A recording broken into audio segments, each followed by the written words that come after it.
Welcome to the Merging Life and Money Show, the live show and podcast dedicated to helping professional women achieve financial wellness by merging the emotional and practical sides of money. Welcome, listeners, to another episode of the Merging Life and Money Show. I am your host, Marie-Jo César, and today we have an exciting episode in store for you. If you ever wondered how to take control of your finances and break free from traditional banking constraints, this episode is a must. We are absolutely thrilled to have with us today Jerry Feder, the founder and CEO of Wealth Dynamics. Jerry is not just a financial expert, but a financial education advocate who is passionate about making finances simple, true, and applicable for everyone. He has successfully helped thousands of clients across the US build wealth, and today he is here to share his insights with us. So, Jerry, together with his wife and business partner Lexi, achieved financial independence before the age of 30. So, today they are on a mission to empower as many families as possible to do the same. And with their unique strategies and insights, they are helping people realize their dreams of financial freedom. And in this episode titled, How to Become Your Own Bank, you hear me? How to Become Your Own Bank, we will dive deep into the world of personal finance. And Jerry will share his expert advice on how you can take control of your financial destiny, unlock the potential of your wealth, and truly become your own bank. So sit back, relax, and get ready to transform your financial future with Jerry Feder. Thank you for being with us today, Jerry. We are truly excited about this conversation, and I am sure our listeners are eager to delve into your wealth of knowledge. So, with your unique insights and experience, we are all set for an enlightening discussion. So if you are tuning in from iTunes, Spotify, Google Podcasts, iHeartRadio, or any other major podcast platform, thank you for being with us today. I am delighted to have you. So without further ado, let's get this conversation on the road. So Jerry, can you give our listeners a brief introduction about yourself and your journey to founding Wealth Dynamics? Now, my first question to you is, can you start by giving our listeners a brief introduction about yourself and your journey to founding your company? Yeah, absolutely. And thank you for having me on the show today. So, as you said, I own the company Wealth Dynamics. And so, for me, this has been an evolution and learning process on different levels and echelons of financial truth. Back when I was a kid, we grew up in poverty. So, my mom and dad got divorced. My mom was raising me and my two brothers for the most part by herself. And so, when I was 8 years old, all in one summer, I watched my mom and dad get divorced, house got foreclosed on, car was repoed. On my mom and dad's side, each side, we were homeless for a couple of months. And that was all in the year of 8 years old, right? So money was this thing for me initially where I had very bad experiences with it, no examples, no education, no information. And so as you fast forward, I got into kind of what I would call the retail or traditional financial services industry. A lot of retirement planning, stocks and bonds and mutual funds and all those types of things. And I did a lot of learning there. But what I noticed was I would meet with someone and they were set up for when they were 60, but they were still terrified of next month. They didn't know how to handle their income. They didn't know how to handle their expenses. They didn't know how to handle their debt. And so really, even though it was helpful that we were doing a plan for when they're 60, I need solutions today. So that was a big part of what I did. And so when I was actually 21 years old, my mom was my first client. She got up to age 60. And so that's the year you're supposed to be able to retire. She was diagnosed with stage 4 cancer and passed away 6 months later. Oh, dear. So, yeah. As you can imagine, the whole retirement planning idea, I watched it unravel and not work with someone who was very important to me in my life. And that was a paradigm shift on there has to be a better way to do that. And that's what Wealth Dynamics is about, is financially funding abundance and prosperity in all dynamics of life, and doing that now rather than deferring it and putting it off until later. Yeah, totally. My God, what an exciting and insightful journey that you had from poverty to being the CEO of Dynamics. Let's start with the blueprint to financial freedom. Yeah. Could you give us an overview of what it is and how it can guide individuals on their journey to financial independence? Yeah, so the blueprint was something that it was years of just working with clients, obviously working with my own finances, and also studying historically what did the wealthy actually do. And when I was a financial advisor, you learn a lot of what I would call the right answers. You take the tests, you learn what you're supposed to learn about how to do planning and different things. But I was seeing a difference between what I was offering to people and what I was seeing wealthy people actually do. And so as I started studying, I was seeing a lot of the historically wealthy families, and I call them old dead wealthy families. They're people who you can go read their biographies and find out from start to finish what they did.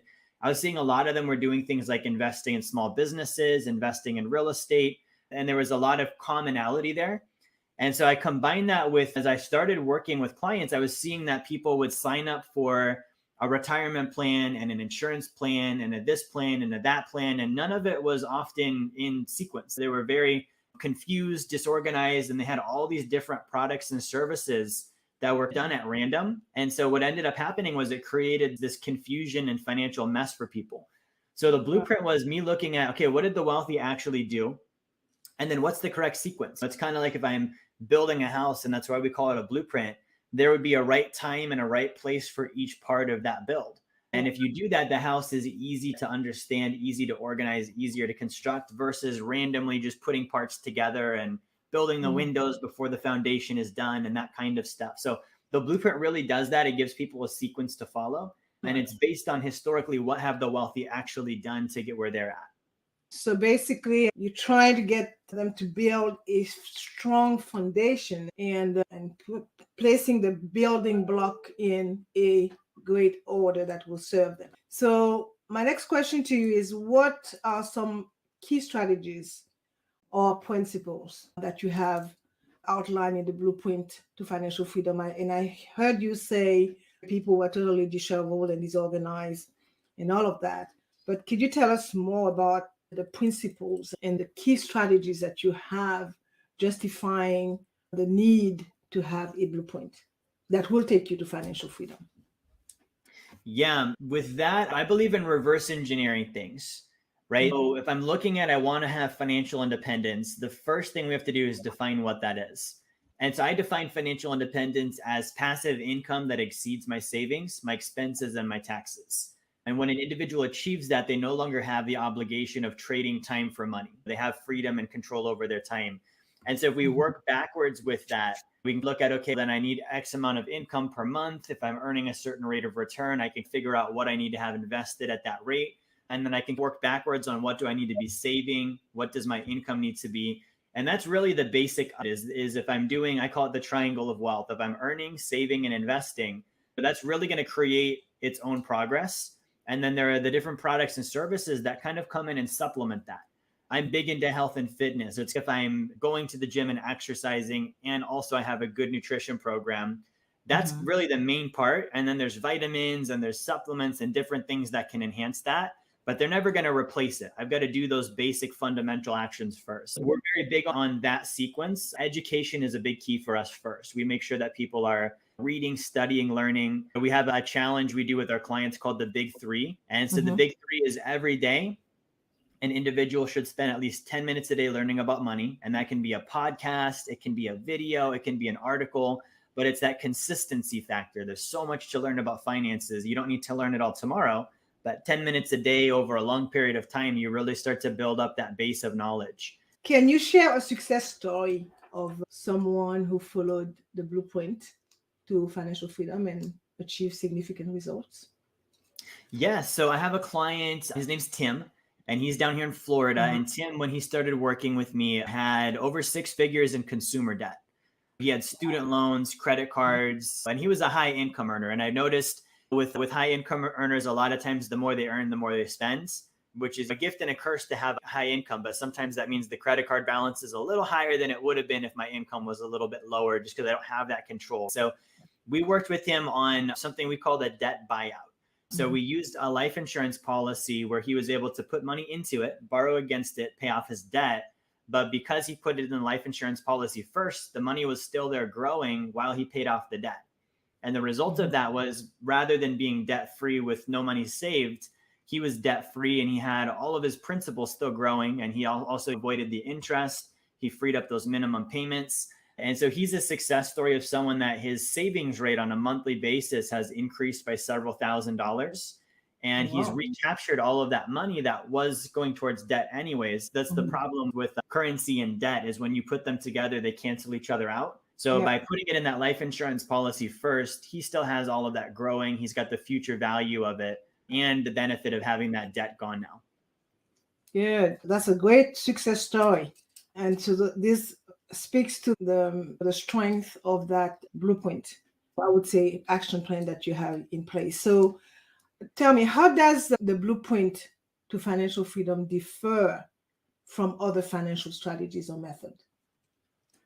So the biggest part is the sequence, right? So when we work with clients, we're very big on get the education first. And let's say someone's brand new starting out, get educated, make sure you're earning more than you're saving.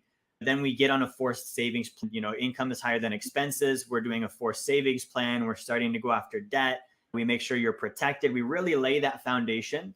And then once we get into the point where a person is what I would consider solvent, where they've got income exceeding expenses, the savings, no consumer debt, they've got their insurances, then we start getting into things like estate planning and tax planning. And this is one that a lot of people will do backwards. They'll get into investing, then they'll think about the taxes and the estate planning, and it's and it's this scramble and a little bit of a mess on the back end, to be honest. So we tell people, let's do this proactively. Let's set up your entire estate plan. Let's do your tax plan, and then let's invest after those things are done. And then when we invest, we only invest in things that are going to produce passive income now. So we're not really big on deferring for retirement until age 60. That's the lesson I learned with my mom. We would rather have someone invest in a way where they're going to earn passive income today. And one of the metrics we go after, Mary Jo, is that if you study the top 1%, historically, they save 40% of their pre-tax income. And for a high income earner, that might be very well possible. For the average American family, it's not. And so that's where that passive income comes in. If we have passive income, we now have more money we can save, and it gets us into that 40% rule. We can invest even more. It gets us closer to financial independence. So that's a big key difference. And the other one is ours is let's do it in 5 to 15 years plan, not 40 years. I'm 30 years old. I really don't want to wait till I'm 60 to be able to enjoy the wealth I've built. I want to do that now and have that happening today. That's a new generation for you. So that's good because, the dynamics are changing. Absolutely. Yeah. Okay. So that's great. So I heard what you said and the sequences in which your model works. That's what really makes a difference, so that people have a logical path that they follow in order to build wealth, if I understand correctly. So tell me, can you, and you mentioned it, but for the benefit of our listeners, can you discuss the importance of having a clear plan, like the blueprint to financial freedom, for our financial journey? So I just want you to summarize that so that anybody who jumped in halfway through the first question would understand exactly the strength and the viability of the blueprint to financial freedom. Totally. And I think this goes back to, I think it's one of Newton's laws, right? For every action, there's an equal and opposite reaction. Mm-hmm. And I learned when I was a kid, whether you're aware of your plan or not, you have one.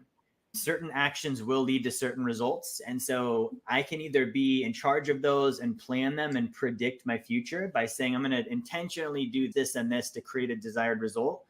But if I don't do that, I have to realize that the result that I have now, if I don't like that result, let's say financially, I'm not where I want to be at. I've got debt. I don't have enough money saved. And the statistics show this. Over 50% of Americans are stressed out when they think about finances. 66% of Americans don't have an emergency fund. 60% of Americans don't feel like their retirements are on track. 80% are paycheck to paycheck. Those are the current stats of the majority of people. And that is the result of actions that we currently take or don't take in our life. So if you think about a recipe, the current recipe that most people are following is resulting in paycheck to paycheck, consumer debt, low savings, poor investing. And that is a plan. If we were to document someone's actions on a day-to-day basis with their finances, and I used to do this as a personal trainer, Mary Jo, when I would work with someone as a personal trainer, I would actually have them document, what do you eat on a daily basis? I want you to write everything down that you eat for the first week we work together. And then we'd sit down and we look at this log and say, okay, good. So this is the current plan that you have right now. And it's creating the current result that someone has right now with their health. And so with finances, it would be very similar, where if we were to document, what does someone do for their income? How are they spending? What are they borrowing money for? What do they spend their time on? How much education do they do? It creates the result that they have. And so when we write all that down, that is the current plan. And we would just look at, okay, is that the result we want? And if not, we need a different plan. And so I think the plan is there either way. It's just, are we aware of it? Are we being intentional with it? And is it optimal? Is it designed to create the result that we want? I like what you're saying, because as everything else, even when we talk about things as, for us, I guess, in that financial space, estate planning, it's a must. And most people don't realize that they have an estate, whether or not they like it or they want to accept it. The question is it planned? Do you have a plan for it? That's really very important, because people tend to live from day to day, not realizing that it's like everything else. If you're going to build a house, if you're building your financial house, there's a way of doing it. You're not going to start by putting the roof up first. Right. So now let's talk about how to become financially free. So what are the first steps that someone should take if they want to achieve financial freedom? This is a great question. The first step is decision. Everything follows after a decision. And so, the decision to become financially free is going to be a primary, and also understanding what is financial freedom. But in my opinion and experiences, there is no absolute state of financial freedom. It's greater and lesser degrees of it. And so I can have more and more financial freedom or less and less financial freedom. And that can always be either improved upon or retracted from. So if I can really define that, and an example of this would be a degree of financial freedom would be, I have no consumer debt. Someone that's got no consumer debt would be more financially free than someone that does, or someone that has an estate plan, for example. They're going to be more financially free than someone that doesn't. That really is like a linear progression. And I think that this comes down to, what does the individual want? What does their family want? What's their goal? I think a good point on that, if we're looking at it as kind of this gradual progression, a good point of that is to be financially independent, which is, again, passive income that I'd see as my saving, expenses, and taxes. Beyond that, someone could be comfortable there and they stay there all along, or they could be maybe wanting to grow that phase of life, and maybe they have desires to be charitable or open foundations or things of that nature, where they're going to build their wealth even further.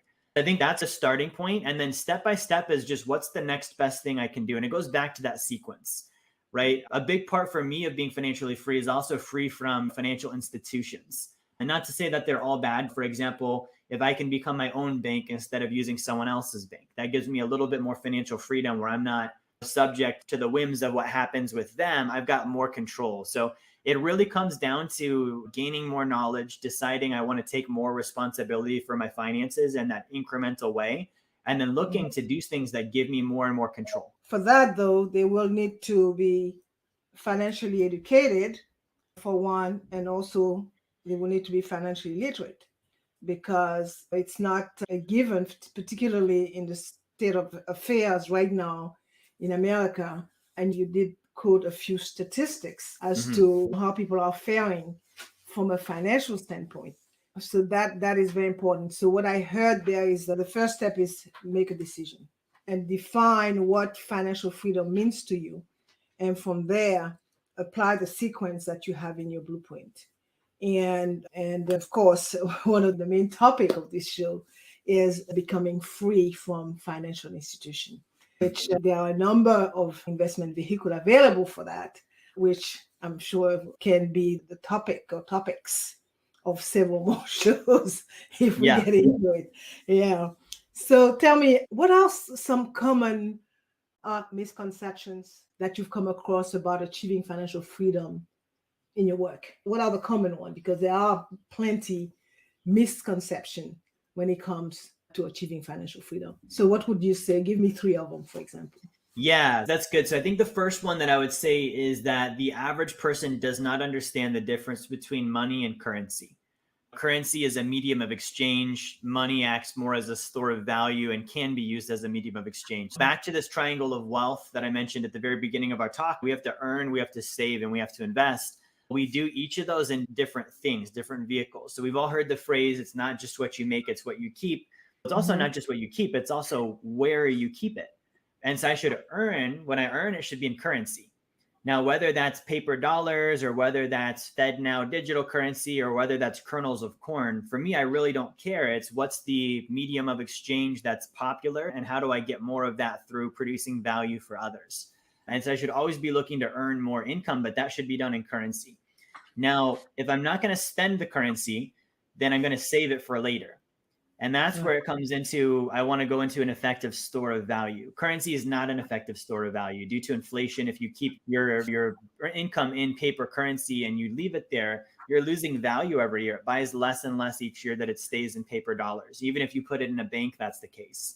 So then it comes down to putting it into real stores of value that are going to A, keep my money safe, B, preserve it to some degree, and C, be liquid enough that I can then use it to invest. And that's the next point of this is we invest. When we invest, we're investing in assets, right? And so I think that's a misconception is people will earn income in paper dollars. If we're here in the US right now, they'll save it in paper dollars. And then they don't really plan ahead on the investing part. So they'll save it, the money loses value. If they do invest it, they put it in something that's not going to be available to them right away and it doesn't really increase their income. So if you follow that sequence, I earn it in currency, I save it in store values, I then put it into assets that again supplement the income. So I earn more currency, and that triangle repeats itself and continues to grow each time you go through it.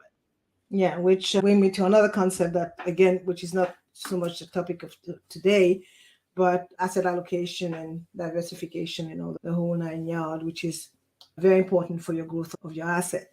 So in 2 sentences, tell me, what do you mean exactly when you say become your own bank?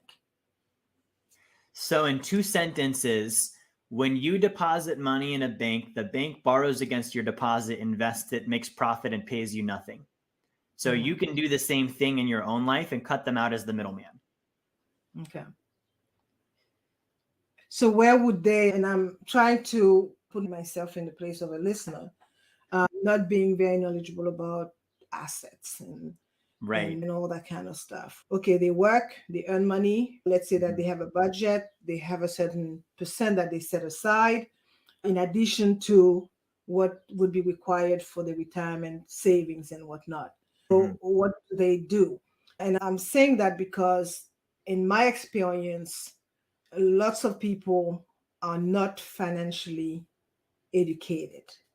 And they tend to talk about financial literacy, but to me, literacy is a measure of competence.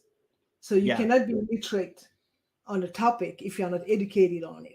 And to me, that's a vast majority of people worldwide. So in order for them to become their own bank, what would be the basic requirements that they would need? Yeah, so it does start with education, right? Let's say that I'm a high income earner and I'm currently putting money in a bank. Now, that's where I save. I get my paycheck, it gets deposited in my checking account. There's a degree of literacy that I need to have on just understanding what happens when I do that. Several years back, if you would have told me, hey, Jerry, when you get your income, you put it in your checking account, you're actually extending an unsecured loan to the bank. They're going to borrow against your money, pay you little to nothing, and then put your money at risk. And when they do that, they're making anywhere from 400 to 1,300% on your dollar and paying you like 0.2 or 0.3% interest. I wouldn't have known what you were talking about because when I went to the bank, they didn't tell me that. I didn't have that conversation with anybody. It wasn't, clearly in the documents I signed. They still don't.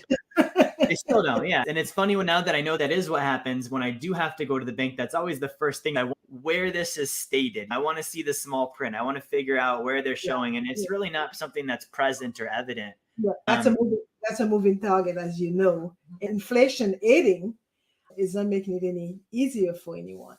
So to me, what I'm hearing is educate yourself before placing your hard-earned money anywhere. Figure out exactly what you are in for.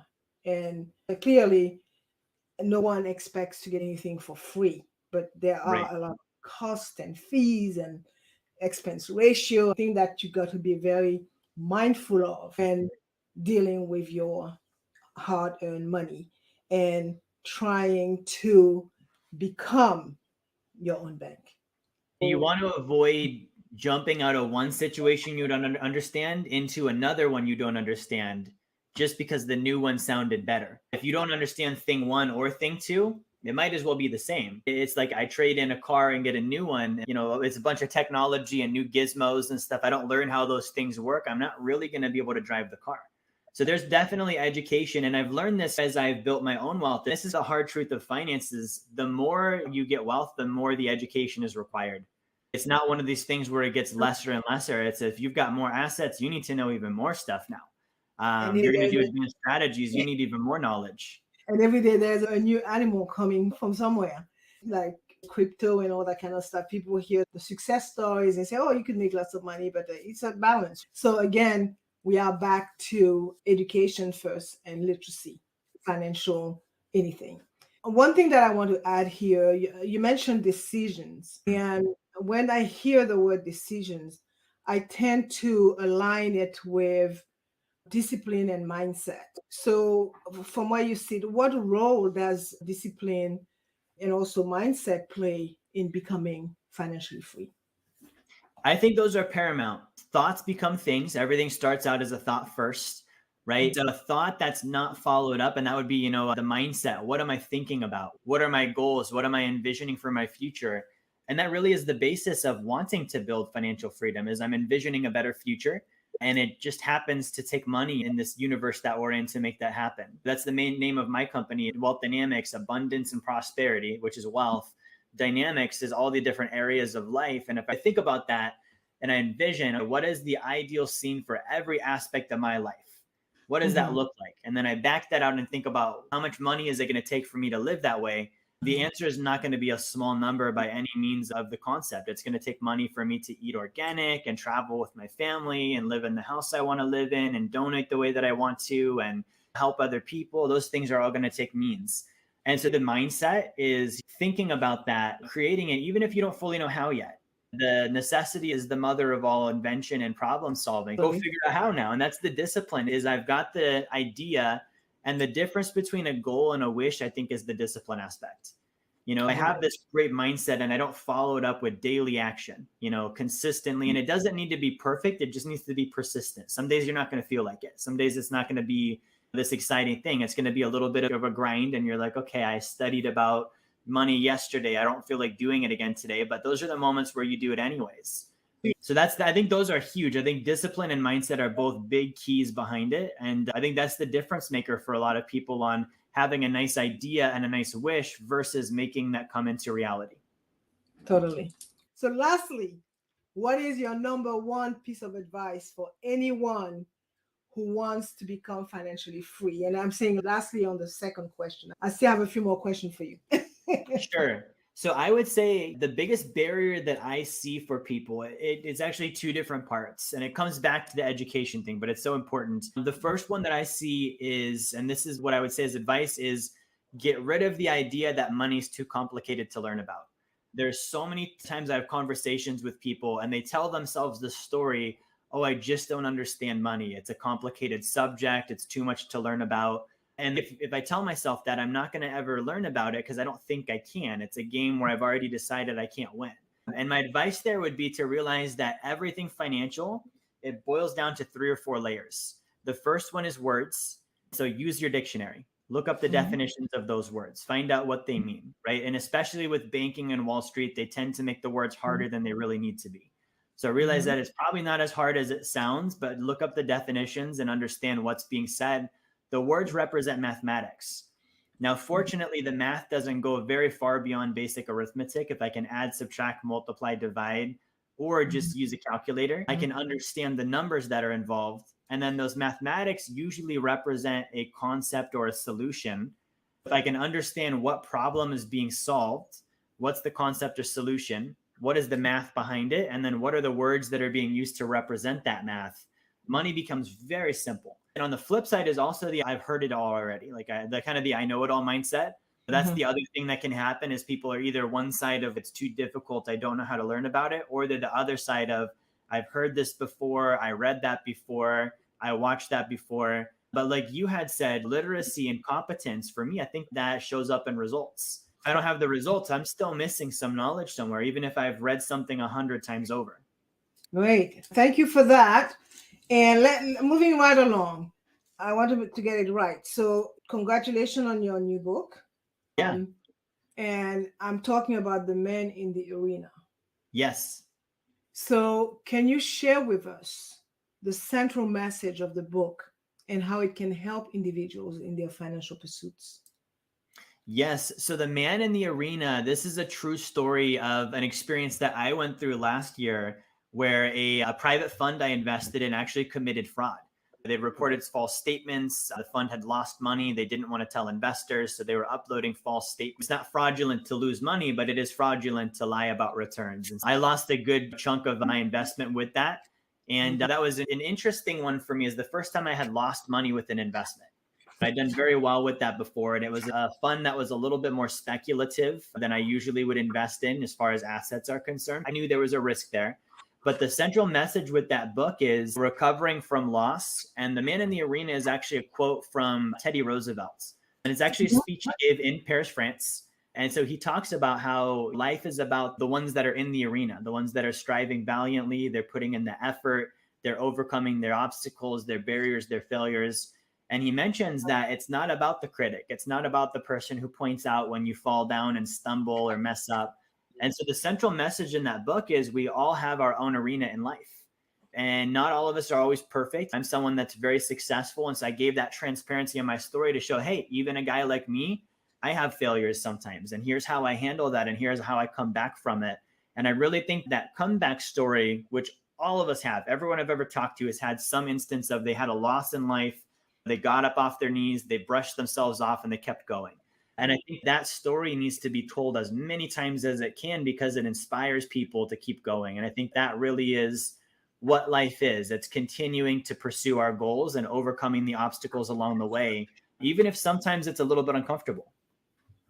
So how do you think that the book in the arena can change the reader's perspective about money and wealth creation?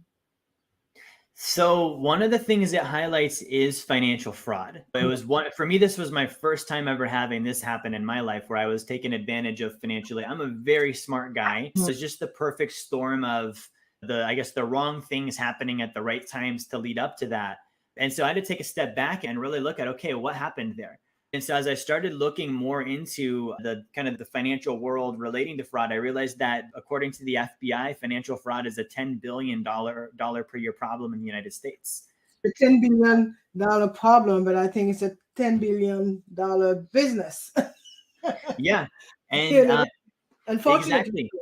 And it even ties in with some of the bank failures we're seeing, where Silicon Valley Bank, for example, hours before they failed, the executives wired themselves bonuses. So these are the kind of things that happen out there in the financial world.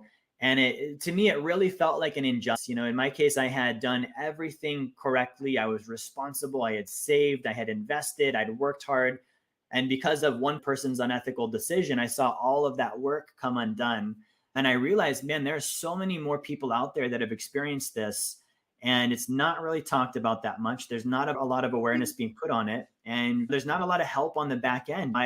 For me, the FBI was like, hey, you're a victim now. Here's your rights. Here's the documents you need to have. But there was not a lot of support on here's what you should do. Here's how you can rebuild. And as you mentioned, you're a very smart guy. You are knowledgeable in finance and you still got burnt. Right. So hence the lesson there to me is user beware. Yes, when somebody sells you something that is too good to be true, it might just be. when it Yeah. comes to that, particularly in an area that is obscure to you, because finance is a very broad topic with a lot of intricacies that requires a wealth of knowledge. It doesn't matter which instrument that you touch. Although, as you mentioned at the onset, it's very simple. We still look at the old textbook, and the basis of finance is still the three, like, stock, bond, and cash. And of course, when you start expanding and if you flavor them with this and that, and they become other things.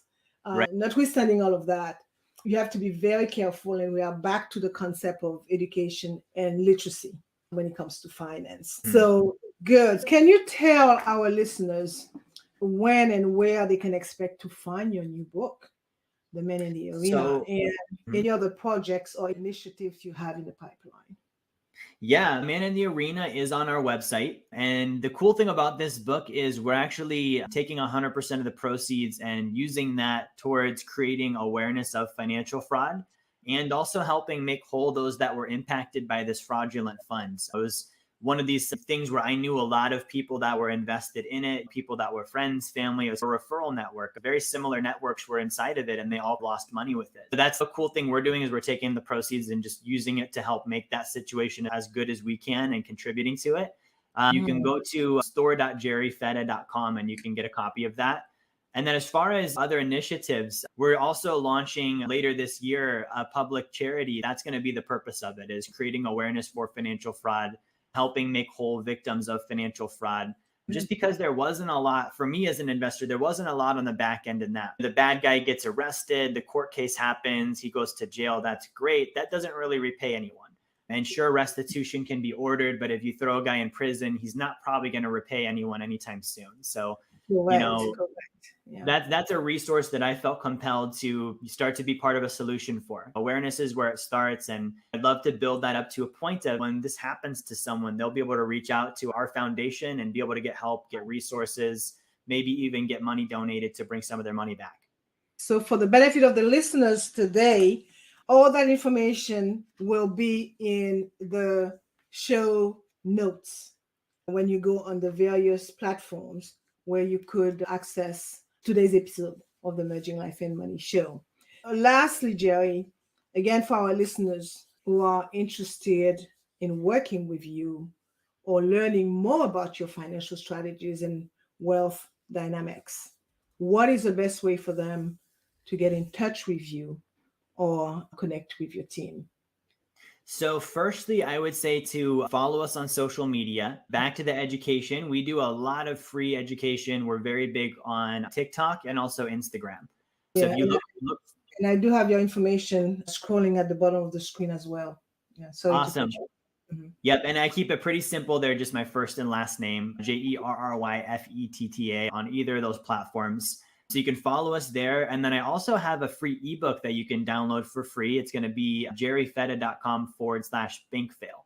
And that is how to protect yourself from bank failures. We've had 4 or 5 big ones in a very short period of time. And I've heard of more coming down the pike as well. So it's only been like 8 weeks that the Silicon Valley Bank issue arose, and we have 2 more victims since. So I think the floodgates are slowly opening, unfortunately, but it is what it is, and we have to prepare for it.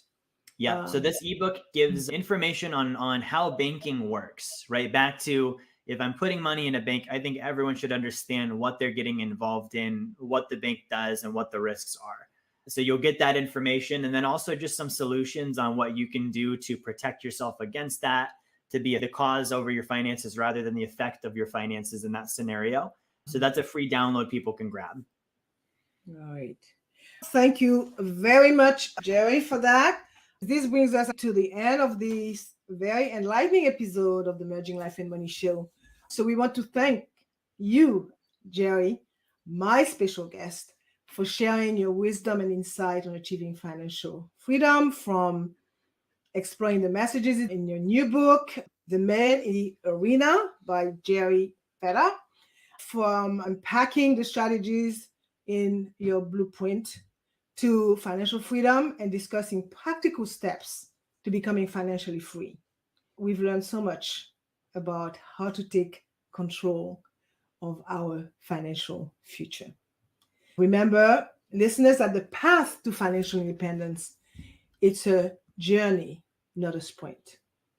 The principles and strategies that Jerry shared today are tools you can use to navigate your way to financial freedom. So before we wrap up, we have a few calls to action for our listeners. Okay, check out Jerry's book. That's a must. To delve deeper into his insights on personal finance and wealth creation and how to avoid fraud, it is or it will be available in all major bookstores and online, I presume. And if you are ready to start your journey to financial freedom, consider signing up for Jerry's Blueprint to Financial Freedom course. And there will be a link again in the show notes where you could have access to this resource. Very helpful, comprehensive guide that will give you the tools you need to take control of your financial future. And lastly, don't forget to stay connected with us. So make sure to subscribe to our podcast, share this episode with your friend, and leave us a review. Your support helps us continue to bring you inspiring guests like Jerry. So thank you once again for joining us today. And we look forward to bring you more insightful conversations on the Merging Life and Money Show. So stay tuned for more live shows and podcasts covering a wide range of financial wellness topics. I will see you next week, Thursday, at 7 p.m. Pacific Standard Time, 8 p.m. Mountain Time, 9 p.m. Central, 10 p.m. Eastern, 11 p.m. Atlantic Time, and noon Friday, Brisbane, Australia time. Thank you for being here on the Merging Life and Money Show. To stay connected, be sure to follow me and follow Jerry on social media and subscribe to our podcast. So let's continue our journey to financial wellness and success. I am your host, Marie-Jo César. We'll be back again next week. Until then, continue merging life and money. Bye for now.